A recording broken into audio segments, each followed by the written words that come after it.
Bom, a abordagem estruturalista surgindo aí como uma reação às práticas administrativas injustas, né, causadas pela Revolução Industrial, onde surgem os primeiros movimentos de sindicalismo, a questão da mais-valia, o empresário, cada vez mais o industrial, digamos assim, o dono da indústria, querendo que o funcionário trabalhasse mais, ganhando cada vez menos, né? Essa prática até hoje, ela não diferencia, né? Não mudou não. Mas enfim, vem aí os movimentos, mesmo movimentos sindicais. E aí a abordagem contrária à Revolução Industrial, causada pela Revolução Industrial, desculpa. E aí vem o quê? Vem a abordagem estruturalista unindo a teoria da burocracia e a teoria estruturalista. Só lembrando que a teoria da burocracia ela dá ênfase na estrutura empresarial, somente na estrutura, enquanto que a estruturalista dava ênfase na estrutura, nas pessoas e no ambiente. O modelo burocrático ele foi proposto e desenvolvido por Max Weber, sociólogo alemão, e foi implantado na administração a partir de 1940.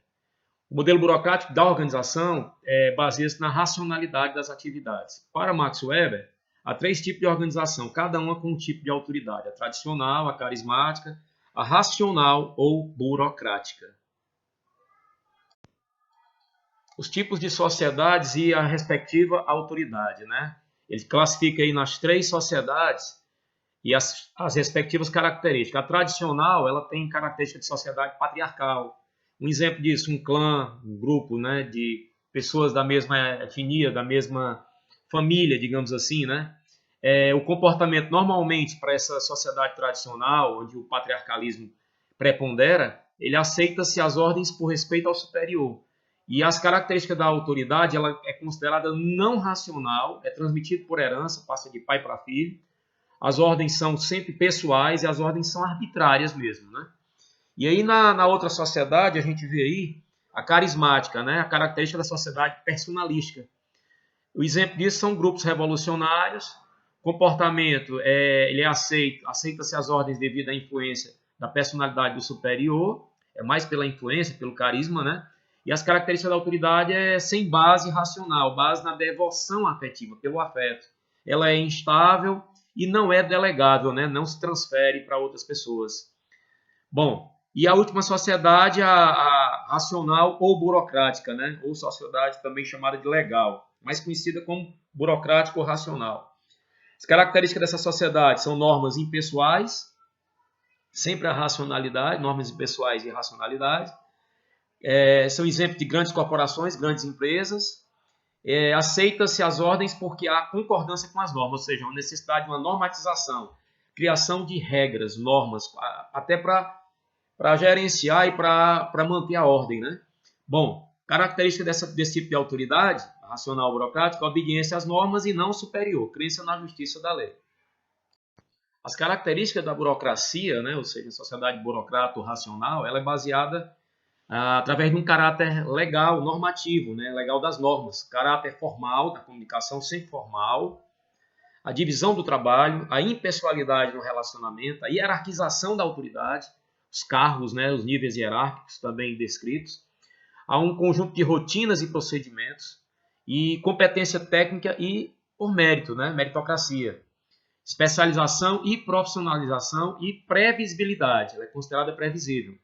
As consequências previstas, previsibilidade no comportamento humano e também uma padronização dos desempenhos dos funcionários. O objetivo disso sempre, né, otimizar a eficiência da empresa, maximizar a eficiência da organização. Aí algumas disfunções também da burocracia, que a teoria estudou, né, e observou. Primeiro, um exagero, né, o apego das normas, né, eles chamam de internalização das normas. O excesso de formalismo e papelório, o excesso de documentação para isso, muita formalidade. Resistência às mudanças, uma despersonalização do relacionamento.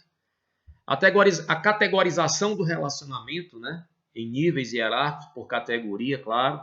Superconformidade às rotinas e exibição de sinais de autoridade. Dificuldades no atendimento aos clientes, ou seja, o processo é tão engessado que muitas vezes dificulta o relacionamento com o cliente, com o atendimento ao cliente. Imprevisibilidade do funcionamento como efeito disso, né?